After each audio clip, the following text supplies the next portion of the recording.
Assalamualaikum warahmatullahi wabarakatuh. Selamat malam sobat Wow Speak Up. Kemarin kita sudah ketemu, kali ini kita ketemu lagi tapi dengan bintang tamu yang berbeda. Dan sedikit mungkin kita malam ini akan mengulas tentang industri kreatif anak milenial. Jadi bagaimana sebenarnya mengelola sebuah bisnis industri kreatif yang bisa untuk kita mendapat penghasilan dan memberi kemaslahatan bagi lingkungan dan orang banyak. Sudah hadir di sebelah kita tamu dari luar pulau, tetapi mereka adalah sebenarnya putra Bangka Belitung, putra asli.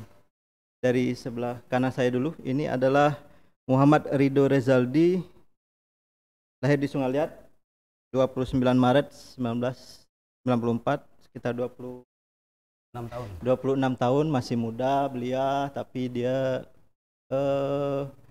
sudah memiliki prospek bisnis dan memegang beberapa usaha, diantaranya founder NW Essential bersama Nata Reza, kemudian founder A Official bersama Rembayang yang kemarin viral karena pernikahannya dengan Dinda Hao.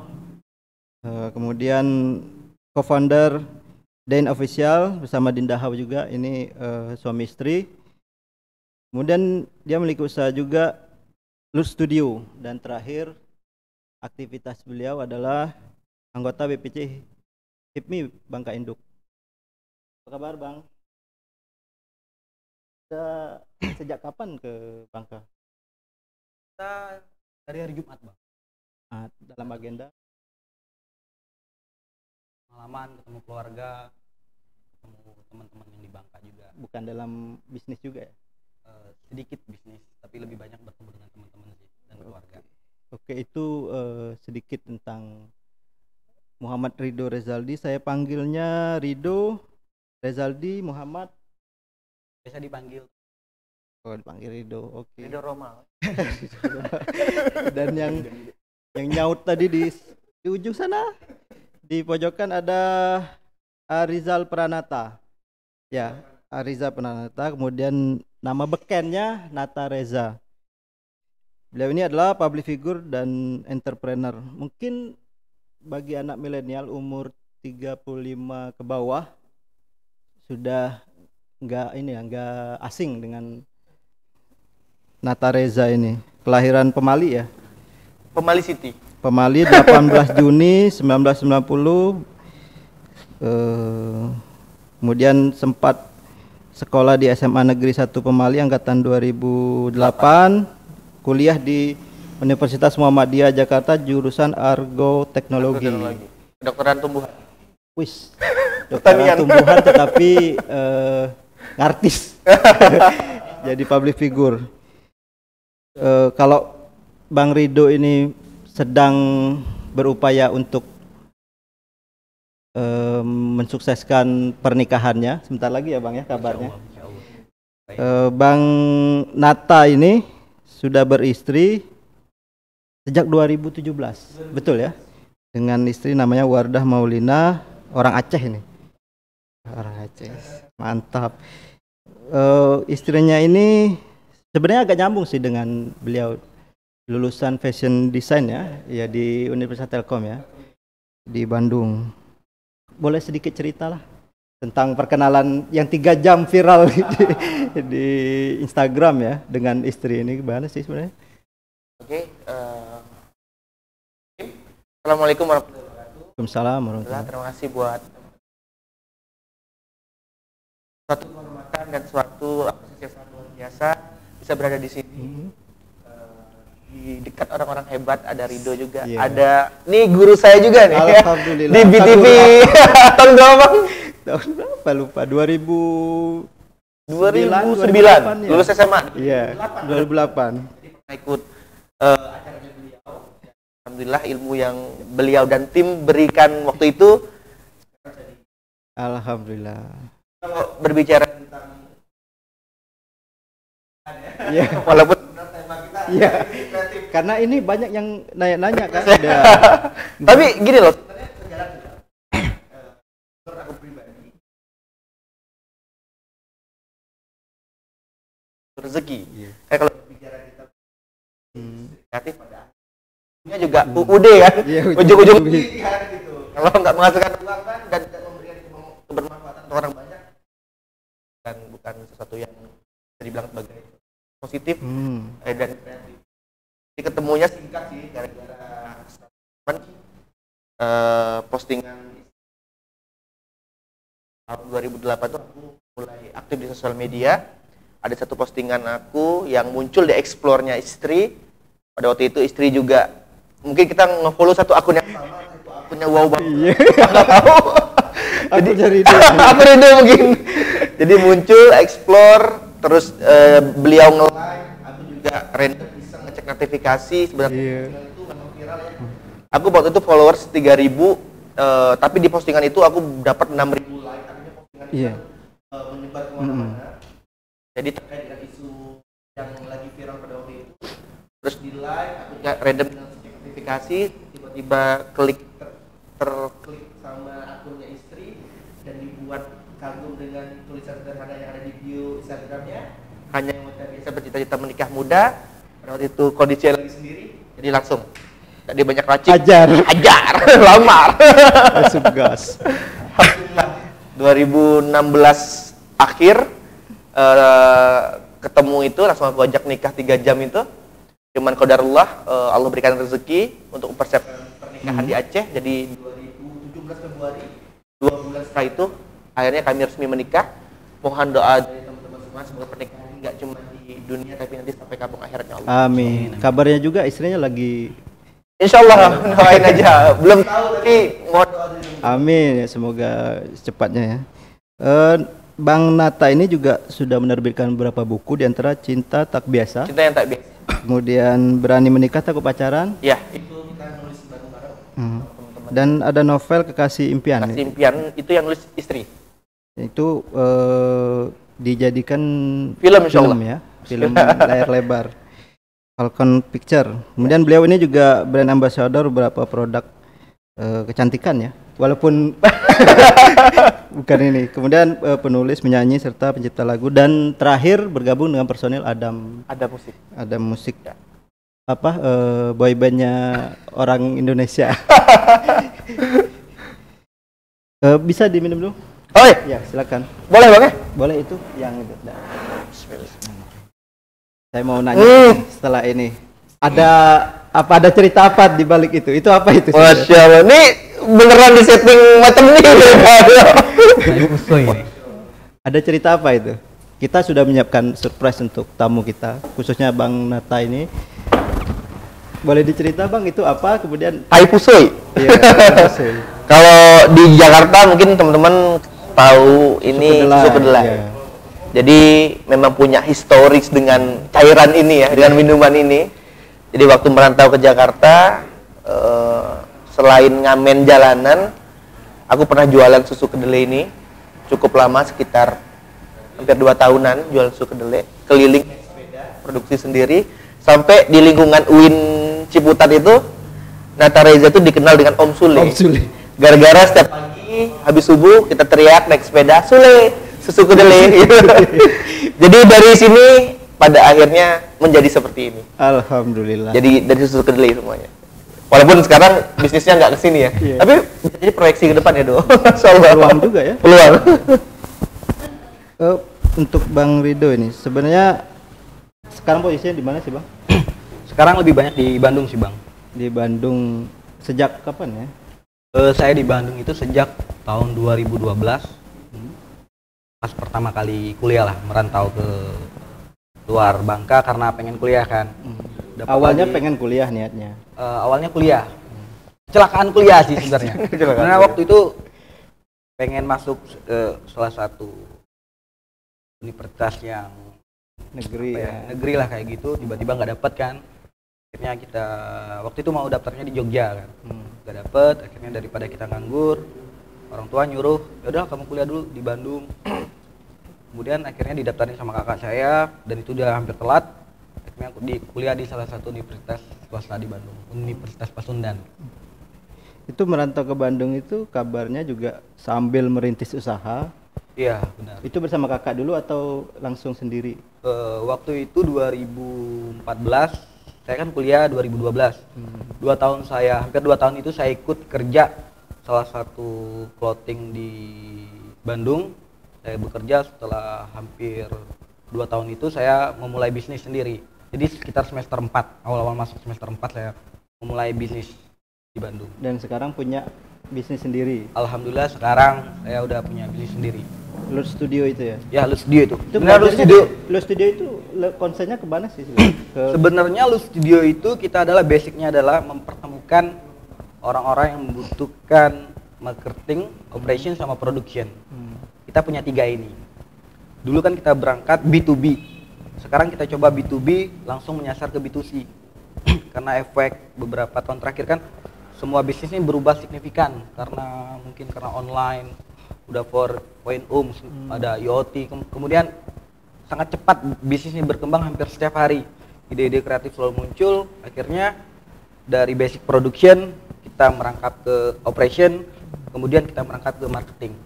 Itu belajar bisnis itu pertama dari mana? Apa dari yang sebelumnya 2 tahun itu ngulik-ngulik ilmu dari tempat lama atau memang ada yang ngajarin gitu? Kebetulan saya sering ikut seminar dulunya, ikut seminar bisnis karena nggak ada kerjaan kan, kuliah nggak ada kerjaan, ikut seminar itu, ikut coaching klinik ini, ikut grup ini, ikut grup itu, belajar. Super sibuk. Kalah Bang Data. Waktu itu kan kita nggak ada kerjaan, jadi daripada diem di kosan kan, aduh gimana? Akhirnya minta sama orang tua, minta mau ikut seminar ini, dan rata-rata seminarnya tentang wirausaha waktu itu. Jadi itu ya sobat Wow Speak Up. Jadi manfaatkan waktu luang dengan kegiatan yang positif. Salah satunya seperti yang dikatakan Ridho tadi, dia merantau. Kalau zaman saya dulu kuliah, ya sudah kita kuliah ke kampus, paling organisasi ikut-ikut ini. Kalau saya dulu tidak kepikiran untuk ikut seminar apa. Mungkin karena beda pas kuliahnya, maka saya jadi wartawan dan Ridho jadi bisnismen karena dia lebih banyak ke seminar bisnis itu. Saya ke Bang Nata ini, merantau ke Jakarta itu nekat atau memang ada keinginan sebelumnya? Kalau merantau, mutus untuk merantau itu sebenarnya bisa dikategorikan nekat ya. Kan ada 2 ya. Kalau menurutku sesuatu itu kalau berkaitan dengan sesuatu yang kita jalani, ada yang nekat, ada yang berani. Kalau nekat ini tanpa persiapan, yang berani bisa ada persiapan. Nah, aku pada waktu itu tergolong nekat karena tidak ada persiapan gitu. Persiapannya itu modal, iya, termasuk materi. Terus orang yang di sana, nggak ada, benar-benar kita coba untuk bawa badan aja ke sana gitu. Jadi aku golongkan sebagai bentuk suatu kenekatan, tapi tujuan yang baik gitu. Pengen merubah situasi keadaan perekonomian keluarga, di mana memang pada waktu itu aku sendiri terakhir di keluarga yang bisa dibilang menengah ke bawah. Ayah hanya seorang buruh tani yang bekerja di perkebunan orang, bukan punya kebun, tapi bekerja di perkebunan orang. Ambil upah, besau. Ambil upah di kebun orang, karena aku anak paling tua dari 3 bersaudara dan punya hobi yang berkaitan dengan entertain, dengan kesenian. Jadi aku pikir merantau ke Jakarta adalah cara terbaik aku untuk mempermudah mewujudkan apa yang aku impikan selama ini. Ya nekat berangkat ke Jakarta. Ke Jakarta itu daftar kuliah dulu atau ngamen dulu? Justru sebenarnya pengen daftar kuliah kesenian karena dari SMP itu aku tuh suka seni gitu. SMA pun suka tampil lah, suka nampang lah. Suka nampang, suka perform, banci tampil lah gitu kan. Ngeband, ngedance, nari daerah, sanggar, pokoknya semua yang berkaitan dengan kesenian. Bahkan pada waktu memutuskan untuk merantau itu sebenarnya mau ngambil etnomusikologi, jurusan musik-musik etnik di IKJ, cuman memang qadarullah pada waktu itu tadinya gara-gara nekat uangnya nggak cukup, nggak tahu, nggak ngulik dulu tentang IKJ, taunya ya lumayan. Karena informasi zaman itu agak susah gitu. Internet juga kita harus ke warnet dulu dan tidak bebas sekarang ya gitu. Jadi memang nekat berangkat ke sana, datang ke IKJ-nya, tahu-tahu ya gitu, aku nggak bisa masuk ke sana karena keterbatasan yang aku miliki. Ya udah, akhirnya ngambil alternatif lain, jurusan kedokteran. Ya, ambil kedokteran tumbuhan. Pertanian. Mungkin kalau di Bangka Belitung satu-satunya ya. Nah itu emang itu tujuan aku. Lulusannya. Iya. Enggak, banyak kok. Banyak ya. Sekarang di UBB juga udah ada ya. Itu bisa jadi konsultan juga kan? Bisa jadi konsultan, bisa jadi banyak sih, semua berkaitan dengan Riset ya, tumbuhan. Bisa kerja swasta juga bisa. Kan sekarang banyak perkebunan dan lain sebagainya. Saya juga baru tahu ada agroteknologi.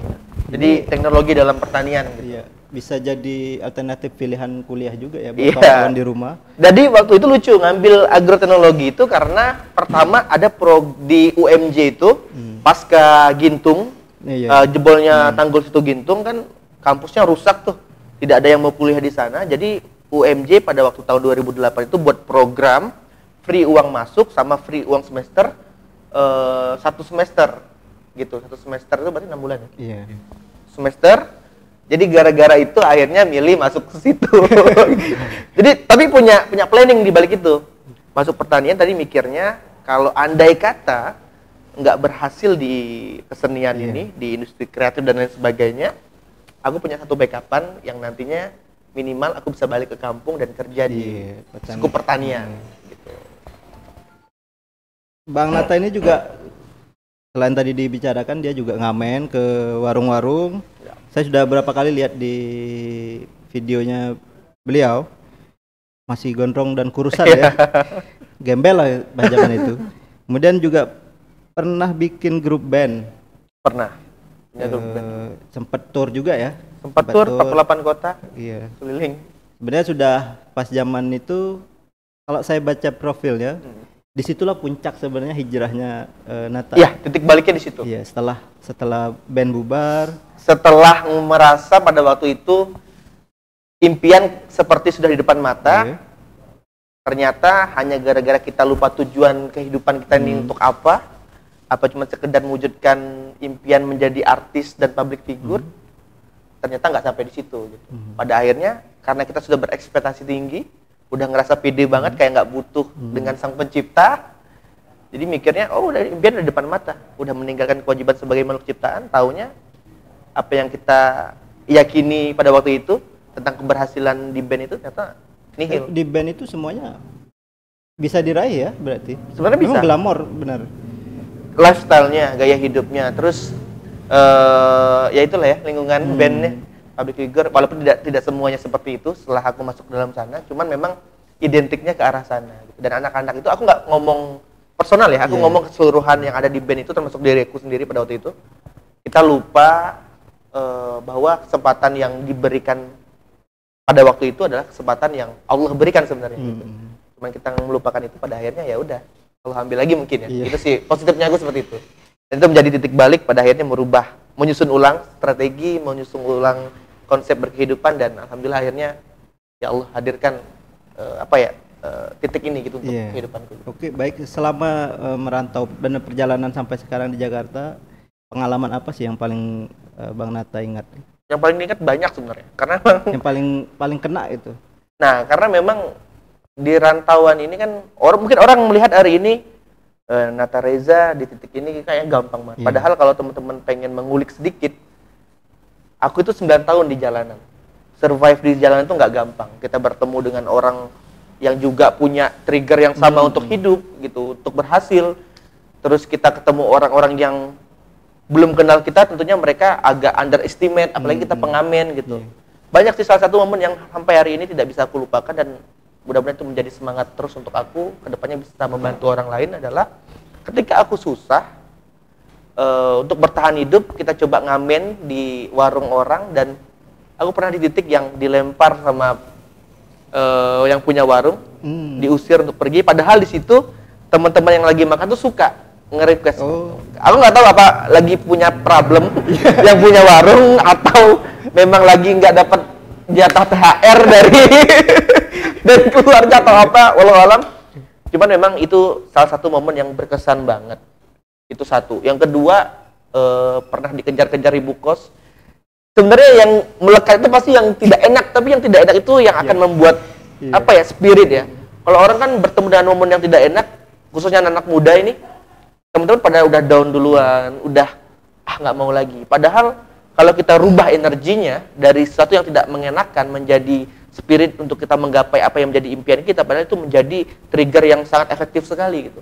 Sampai hari ini itu yang selalu aku ingat. Aku pokoknya pengen sukses, pengen berguna untuk orang banyak biar bisa membantu orang. Ke yang ngelempar tadi, yang melideng tadi ya. Yang ngelempar ya.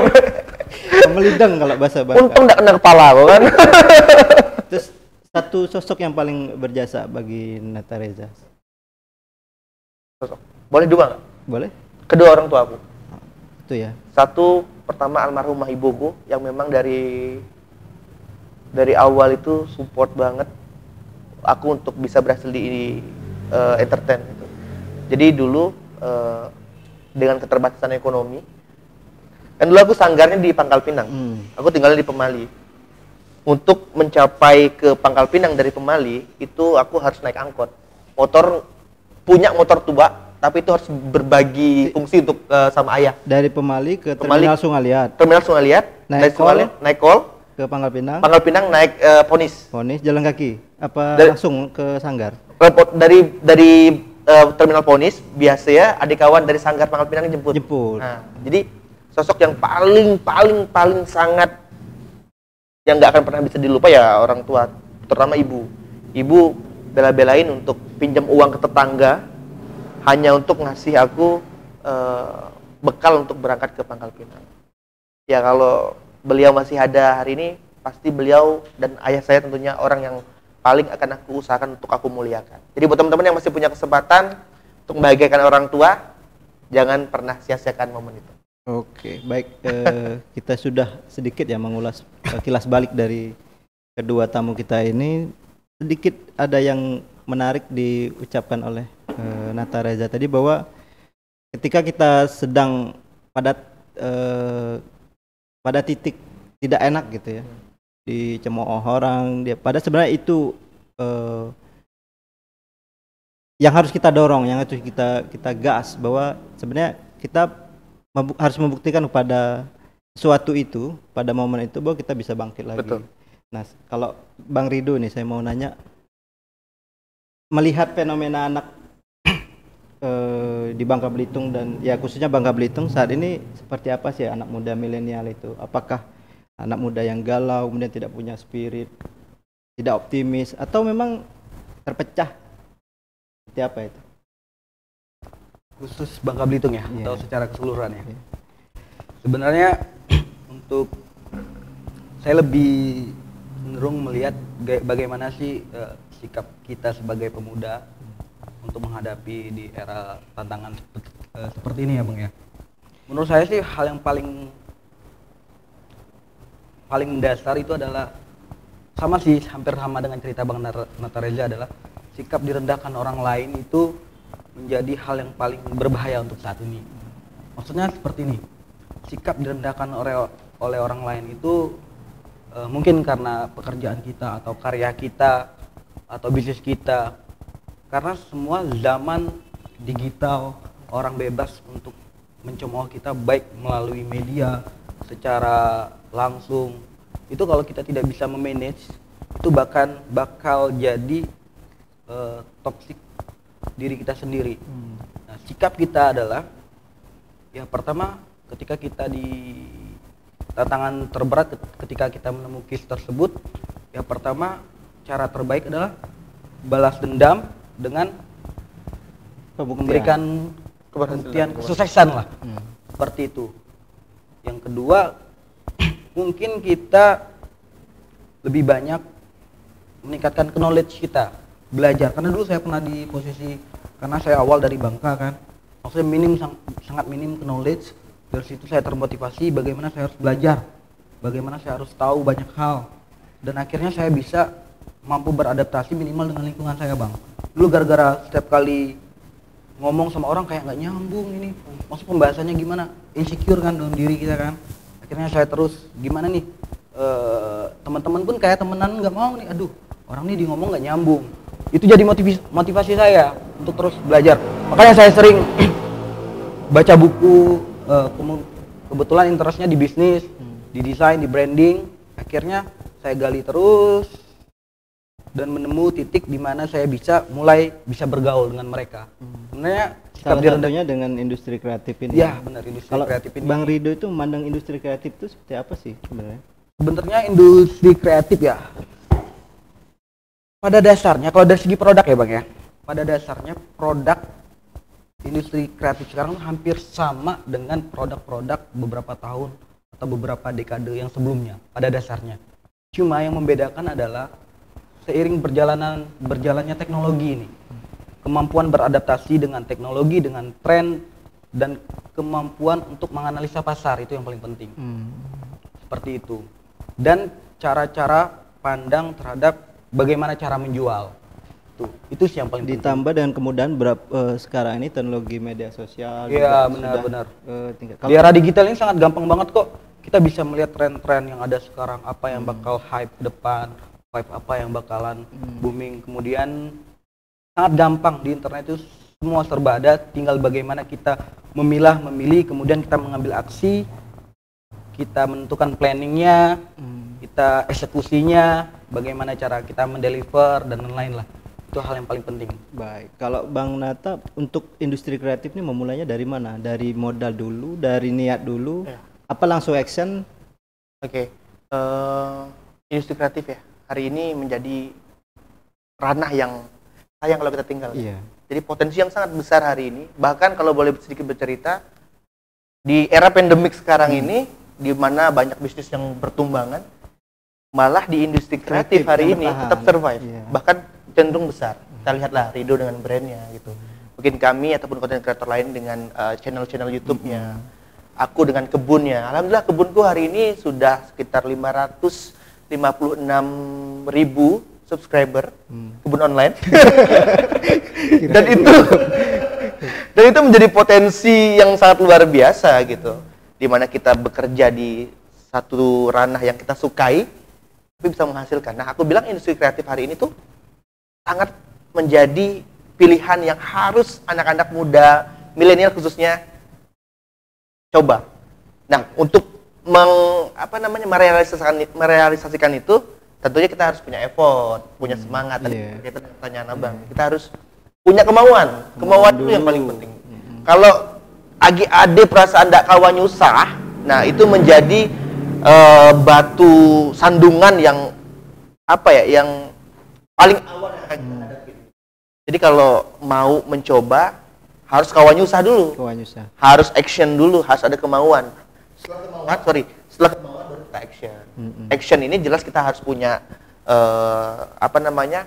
riset, punya survei, dan saranku kalau emang mau menempuh industri kreatif, apapun itu bentuknya hari ini yang berkaitan dengan kreatif, yang bisa kita sinkronisasi dengan digital tadi, dengan teknologi hari ini, ya kita harus riset apa yang kita sukai, terus apa yang hari ini market butuhkan gitu, sehingga sinkronisasi ini memberi kemudahan, memberi keenjoyan dalam diri kita, dan pada akhirnya menjalannya pun enak. Jadi passion kita pas di jadi situ passion ya. kita gitu. Kalau boleh tahu untuk followernya di Instagram berapa Bang Nata? Di Instagram sekarang kalau nggak salah sekitar 1,7 juta. 1,7 di Instagram. Di kebun tadi di YouTube. Channel YouTube saya udah alhamdulillah atas izin Allah udah 559.000 subscriber. Terus TikTok udah di sekitar hampir 300.000 pengikut. Dan itu menjadi tadi aku bilang menjadi wadah kita untuk berkarya, wadah kita untuk menyebarkan kebaikan. Ini yang paling penting karena seiring dengan teknologi, digital, informasi, banyak banget orang-orang yang menyebarkan berita-berita hoax, terus ujaran kebencian. Nah, kita sebagai anak-anak muda, khususnya para penggiat konten kreator dan industri kreatif, kita harus menyebarkan kebaikan. Karena sebaik-baik manusia adalah yang bermanfaat seminimal untuk diri dia sendiri dan lingkungannya. Oke. Tapi kalau memulai industri kreatif seperti tadi ya, kita butuh tim, butuh riset, itu kan butuh effort tadi ya, butuh duit ya. Kalau Bang Rido ngeliat, penting nggak sih modal itu untuk memulai industri kreatif? Atau memang kalau ada kemauan tadi sudah itu bisa diterobos dan bisa kebuka sendiri itu? betul banget sih. Sebenarnya semua bisa mulai tanpa modal juga sih. Karena pada dasarnya kemauan dan kemampuan ini berbanding lurus. Kita harus mau dulu. Sebenarnya nggak ada alasan untuk tidak memulai di industri kreatif. Karena apa? Karena semua serba gratis kok. Kita bisa ketika kita tidak punya budget untuk membangun tim, mungkin kita bisa kolaborasi dengan teman-teman saya. Kayak saya sama dengan Bang Nata Reza. Kita kebetulan satu partner bisnis di Nawa Essential. Kalau saya harus endorse Bang Nata, saya pernah dapat info dari manajemennya, itu mungkin saya harus bayar sekitar Satu motor. lebih deh, setengah 50 juta satu bulan. Kalau kontraknya setahun, aduh, nggak Masya Allah. Kalau 50 juta aja kali 12 bulan, Amin. 600 juta saya harus bayar. Itu nggak, aduh, sangat-sangat nggak mungkin. Akhirnya kebetulan kita udah kenal lama juga, saya pendekatan ke Bang Nata Reza, kemudian Bang gini dong aku pengen. Dan alhamdulillah jadilah kita di Nawa Essential. Kemudian kita jalan dan alhamdulillah saya bisa duduk bareng artis ini kan. Ada masalah kalau dengan artis atau public figure, mereka sudah punya brand sendiri ya, personal branding sendiri. Itu kesulitannya apa sih sebenarnya? Oh ya, kalau kita berbicara tentang personal brand, kalau kita lihat personal branding ya, sebenarnya brand itu dalam bahasa Inggris itu branding sih. Brand itu maksudnya merek. Tapi merek dalam artian di sini, brand dalam artian di sini adalah bukan cuma sekedar logo, visual identity, nama dan lain lah ya.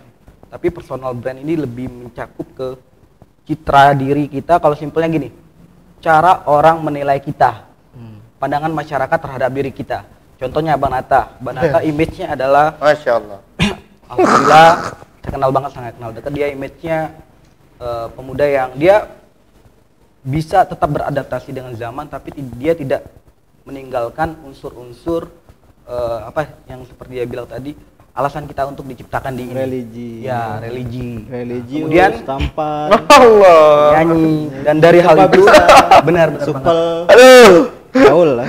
dari hal itu Cuma saya kan lihat sorry saya potong, kalau ini kan sudah kebentuk nih. ya. Kalau kita bermitra tadi ya partner, Bang Rido dan Bang Nata partner.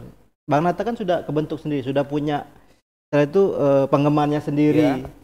Itu kan susah kita ngikutnya karena kalau kita itu kayak bikin produk Nawa NW itu ya, produk NW. Itu kan kita untuk bisa menyasar ke penggemarnya ini seperti apa sebenarnya? Karena sebenarnya dia sudah punya patennya sendiri. Kalau kegeser dikit nanti kan lari. Nah, itu kan Ya, salah satunya adalah tetap kita melihat, kan waktu itu saya dikasih Instagramnya Bang Nata. Cara saya adalah pertama saya lihat dulu insight dari sosial media dia, cara saya untuk melakukan branding produk dia, kemudian saya lihat karakteristik target market, audiens dia, siapa yang sering berinteraksi, berapa banyak insight yang bisa didapatkan. Nah, dari situ saya bisa menyimpulkan bahwa brand yang dikembangkan ini masih bisa sebanding dengan si yang punya brand. Kebetulan banget personal branding Nawa dengan branding produk Nawa dengan personal brandingnya Nata Reza ini mirip-mirip. Jadi saya nggak perlu terlalu banyak effort, cuma saya tinggal menggali unique value-nya kita ambil di mana nih. Kira-kira produk yang pengen pasar dapat tuh kayak gimana, mulai dari bentuk produk, pasar produknya, tipe-tipe produknya, dan alhamdulillah setelah dapat, karena saya sama Bang Nata ada 3 prinsip sih, 3 kata lah, cincai, cengli, cuan. Bisnisnya jadi santai-santai, dapat Cuan. Akhirnya setelah kita segmen Nawa yang sekarang lebih ke daily muslim wear gitu. oh gitu. Sekarang lagi ngembangin apa sih sebenarnya Bang Nata?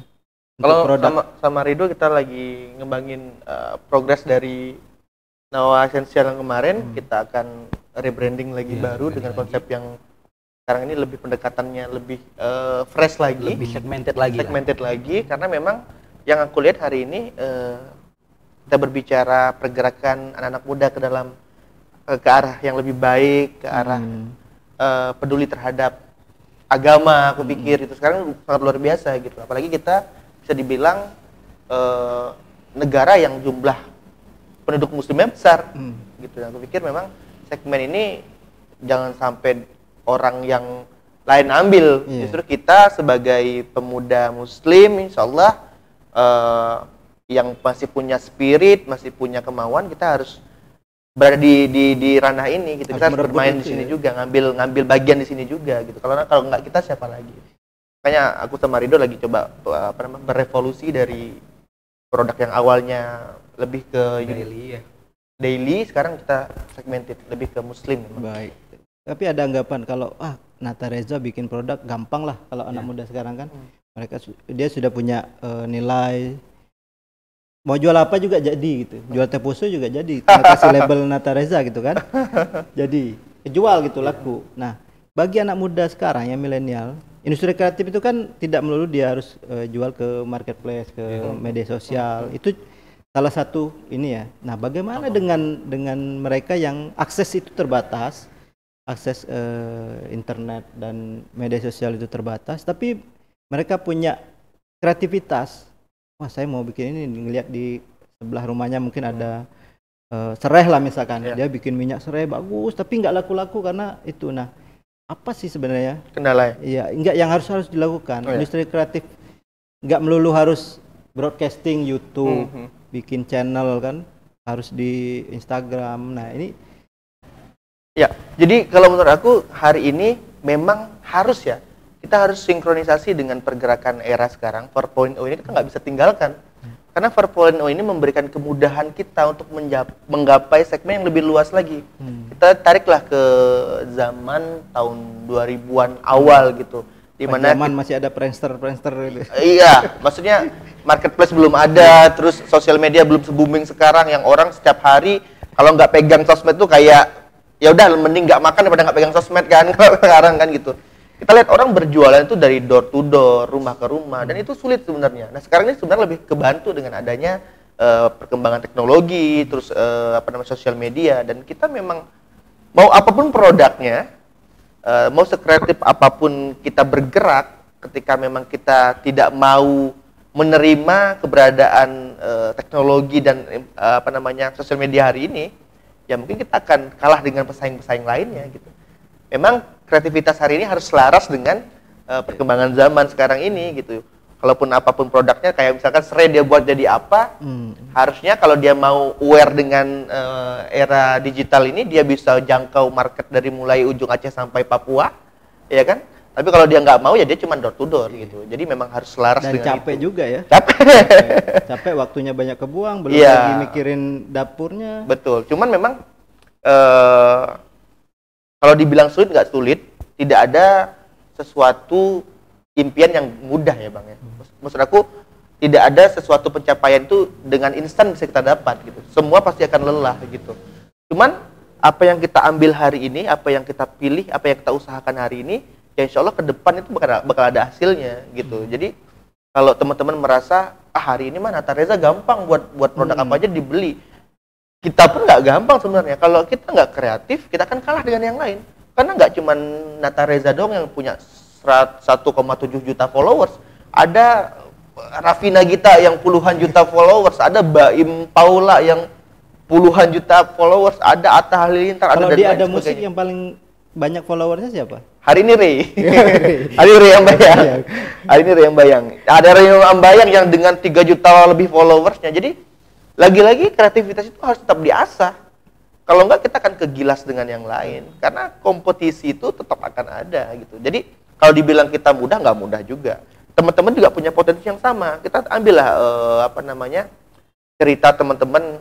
Jadi TikTok ya. Aku sih sebenarnya menyarankan teman-teman untuk ada di TikTok juga. Karena TikTok itu mungkin orang mikirnya itu aplikasi yang cuma joget-joget. Enggak, tapi itu banyak edukasi loh. Kalau teman-teman mau coba untuk ke sana dan memilih keyword yang positif, banyak hal positif. Ada cerita di TikTok waktu itu aku pernah lihat, dia cuman jualan jilbab aja, dia bukan siapa-siapa, mohon maaf sebelumnya gitu. Dan dia tidak membutuhkan influencer, tapi dia bisa. Dan teman kita juga ada ya. Teman kita juga ada pembisnis, dia nggak butuh influencer, tapi dia memanfaatkan teknologi dan kondisi digital yang sosial media yang sangat luar biasa ini, pada akhirnya dia bisa closing sampai miliaran, Masya Allah. Gak perlu TikTok, influencer. Dari TikTok aja? Enggak, aku dapat story dari TikTok. Iya, dari TikTok. Dia menggunakan ini ya, apps ya. Paid ads. Oh, jadi media sosial itu, aplikasi itu juga sebenarnya banyak yang harus dikulik ya. Harus gitu, nggak ada yang instan lagi-lagi gitu. Tapi kalau di Bangka Belitung khususnya itu kan sangat minim sekali. Seperti kalau Rido dulu dia ikut seminar, bisa tahu strategi bisnis. Nah, di Bangka ini kan kalau dibilang untuk kegiatan seperti itu, katakanlah komunitas lah yang membuka. Sebenarnya di contoh Facebook itu ada Facebook Ads yang bisa beriklan, bisa jualan marketplace. Kan nggak semua orang tahu itu. Lagi-lagi kalau menurut aku ya, sebagai anak muda Bangka yang hari ini mengetuk pintu-pintu di atas sana, hari ini mulai difasilitasi. Karena bagaimanapun peran pemerintah itu penting sekali untuk memberikan fasilitas, menghadirkan informasi, menghadirkan pembicara-pembicara yang expert, pembicara-pembicara yang memang terbukti, yang berkaitan dengan bisnis, dengan industri kreatif dan sebagainya. Kalau menurut aku penting sekali. Dan mungkin di sini aku cerita sampai hari ini sebenarnya ya, mohon maaf, aku harus open ya. Mudah-mudahan bisa menjadi pengingat untuk kita semuanya. Hari ini banyak teman-teman aku di nasional yang memang putra daerah, tapi hari ini tidak disupport. Support di sini bukan berarti selalu kita minta uang, enggak, bukan itu. Artinya ada ada dukungan dari pemerintah, apresiasi. Aku sendiri kalau boleh bercerita sedikit, spesial di WOW. Buka-bukaan nih. Buka-bukaan. Insya Allah hampir seluruh Indonesia itu udah aku temui gitu. Maksudnya udah kesana untuk ngobrol tentang industri kreatif, tentang bisnis, tentang spirit dan lain sebagainya. Cuman di Bangka sendiri aku baru sekali, dan itu acaranya kita buat sendiri. Bayangin coba. Dimana padahal Bangka Belitung ini selain terkenal dengan timah lada, yang paling penting sekali pariwisatanya. Kenapa nggak selalu nggak mau kita buat gitu loh, kita agendakan. Anak mudanya ada, cuma kurang dilibatkan. Sampai hari ini Pak Gubernur aja belum pernah ketemu Nata Reza. Sampai hari ini Pak Gubernur jadi Nata Reza minta diundang. Pak Gubernur belum suah ketemu aku gila suah ketemu Pak Gubernur. Ngobrol. Potensi ini Pak Gubernur, ini Pak Erzaldi, ini potensi untuk memperkenalkan wisata. Gratis ya? Gratis atau enggak? Lagi-lagi bukan masalah uang. Jujur aja, kalau uang kita bisa cari. Kita punya bisnis kok, bukan uangnya, tapi lebih ke kami punya perasaan ingin berbuat lah untuk daerah. Tanggung jawab lah Sebagai putra daerah gitu. Malahan hari ini justru mohon maaf, Aceh lebih aware gitu. Tapi aku buat karya dari pihak sebelah istri ya. Iya, dari pihak sebelah istri. Malah orang taunya Nata Reza orang Aceh, padahal orang Bangka Tulen. Baik Bang Rido, untuk mulai usaha ini kita nentuin pasar dulu atau bikin produk dulu. Nah itu kan yang masih bingung ya. Ada yang bilang udah kita riset dulu pasarnya berapa banyak, anak mudanya umurnya sekian, demografinya. Ada yang juga bilang wah kita ciptakan aja produknya, riset produk terus yang bagus. Nah itu mana dulu, atau bisa sambil? Sebenarnya dua-duanya bisa berjalan. Tapi kebanyakan orang galau nih kan. Mau ide, ada produk, ada pasar, nggak ada modal. Lagi-lagi ya menurut gua sih, menurutku nih kebanyakan di luar. Kebanyakan di luar. Yang penting action dulu lah. Learning by doing. Do it dulu ya. Bukan do it itu ya. Ya doing, jalan dulu. Yeah. Sebenarnya kalau dicerita, saya udah banyak banget ngebuatin brand-brand, dari mulai brand yang ngeproduksi. Kebetulan saya di clothing industry atau fashion industry, mungkin ratusan ya. Saya membuat brand dan hampir 900-nya itu kalau kalau misalkan 10 mungkin 8-nya itu gagal. Gara-gara ya terlalu banyak strategi. Terlalu banyak ide, mikirin brand. Iya, terlalu banyak mikirin gimana sih produknya, gimana sih. Kadang-kadang sampai hilang momentum. Gak tahu ya, orang sudah jual dulu. Orang sudah jualan. Loh udah ada. Kalah start. Jadi sebenarnya yang paling penting sih ya kita jalanin aja dulu. Kita aksinya dulu. Aksi aja dulu. Aksi, kemudian kita banyak kok caranya. Ketika kita udah aksi, mulai nih. Tapi jangan mengecilkan masalah knowledge nih. Standar kita nih mau kayak gimana nih ke depan, produk kita bakal seperti apa sih? Maksudnya grand desainnya udah ada, walaupun kita step by step nih untuk ngejalanin ini. Step ketika udah melalui step ini, checkpointnya, misalkan checkpoint saya adalah produk saya harus awareness-nya kalau di sosial media harus menjangkau 1.000 orang. Itu checkpoint pertama. Ketika udah menjangkau 1.000 orang, saya pengen produk saya di minggu kedua ada closing 20 baju deh atau 20 air siri deh. Nah, setelah itu kemudian step-step selanjutnya ada terus nih. Jadi kita ada challenge, ada tantangan pribadi nih, tantangan company kita nih kayak gimana. Nah, grand design ini yang harus tetap kita buat. Kadang-kadang kebanyakan yang terjadi saat ini adalah mereka pengen buat produk tetapi mereka tuh bingung gara-gara menurut saya karena nggak mau mencari banyak informasi. Kemauan itu kan bukan cuma sekedar kita buatin produk jual, enggak. Salah satu kemauan itu minimal kita belajar dulu, baca. Oh kayak gini plannya di Facebook, riset lah, riset kecil-kecilan lah kalau kita bilang riset kecil-kecilan. Setelah di riset, oh dapet nih bayangannya. Jadi kalau versi saya saya selalu well prepare ya orangnya. Persiapan yang gagal sama dengan menyiapkan kegagalan. Ini bukan masalah value duitnya ya, tapi lebih kayak kemauan dan kemampuan kita untuk mencari tahu banyak hal. Kalau di bisnis industri kreatif ini nggak tahu ya, kalau zaman dulu itu ada ATM, prinsip ATM, amati, tiru dan modifikasi. Itu masih berlaku nggak? Masih berlaku. Padahal sama aja sih, semua produk tuh hampir sama. Yang membedakan cara kita aja. Gimana sih pandangan ini market melihat produk kita, image ini aja kita kembangin. Toh apa bedanya es teh manis di warteg sama es teh manis di mall kan sama aja kan. Modalnya Kalau es teh sama Bang Nata ya, tapi kalau martabak beda. Beda. Bangka the best lah pokoknya. Walaupun di Jawa martabak Bangka tetap beda rasanya kalau bukan orang Bangka yang bikin. Nah, sepakat. Kalau teh manis sama martabak beda. Baik, kalau membangun industri kreatif nih untuk Bang Nata, kita butuh tim nggak sih? Butuh tim atau memang cukup kita sendiri dengan katakanlah 2 atau 3 orang cukup? Ya. Karena kan ada yang bilang kalau kegemukan juga Betul. ribet. Ya. Pertama dia dari kerjanya kebantu, tapi nanti di ujungnya bagi hasilnya kan bermasalah biasanya kan. Nah itu membangun tim untuk industri kreatif ini seperti apa sih? Ya, jadi sebenarnya itu ngikutin ya. Yang penting kita mulai dulu benar ya, action dulu. Iya, Karena setelah action nanti kita akan ukur kebutuhan kita gitu. Aku sendiri kalau boleh bercerita, awal mula aktif di industri kreatif itu sendiri, benar-benar sendiri dengan alat seadanya. Aku kalau boleh bilang cuma kamera handphone doang. Kamera handphone tuh handphone yang bukan handphone yang dukung di situ, enggak, justru dengan keterbatasan itu pada akhirnya kita mulai impact dari situ. Kita coba mulai buat dengan skala yang besar gitu.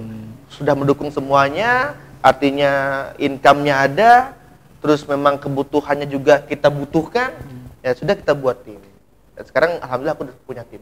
Jadi itu ngikutin aja nantinya. Kalau awal-awal mula untuk bangun industrinya dulu ya, kalau kita bisa sendiri dulu. Aku punya keluarga yang beliau juga bergerak di industri kreatif. Sampai hari ini cuma 3 orang aja. Dan itu keluarga timnya semua. Iya, cuma 3 orang. Yang penting kompak sih. Yang penting kompak. Iya. Cuma kalau aku sekarang udah lumayan banyak tim. Karena aku kan lebih ke ini ya, konten visual, jadi audio visual. Aku timnya agak lebih banyak. Berapa orang sih?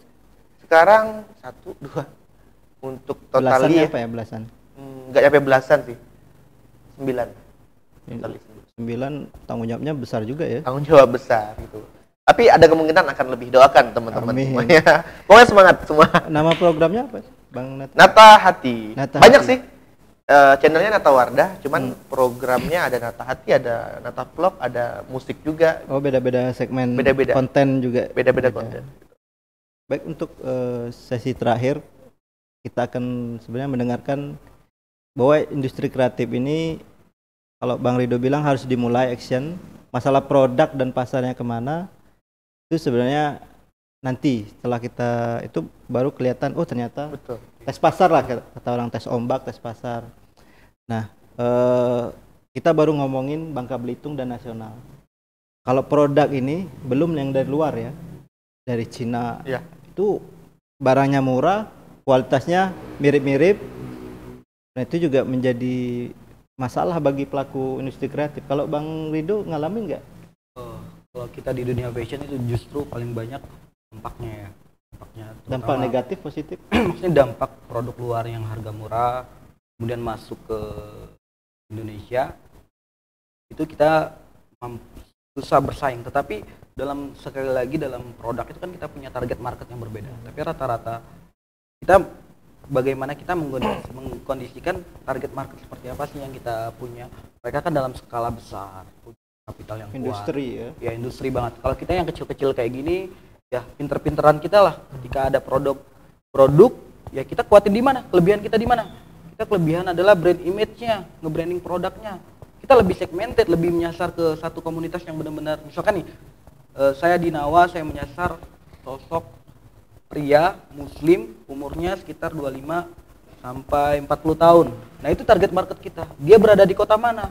Dia berada di kota Banda Aceh lebih banyak, misalkan di Jawa. Di Jawanya di mana? Di Jawa Tengah, di Jogja. Nah, itu pasar-pasar yang kita kejar.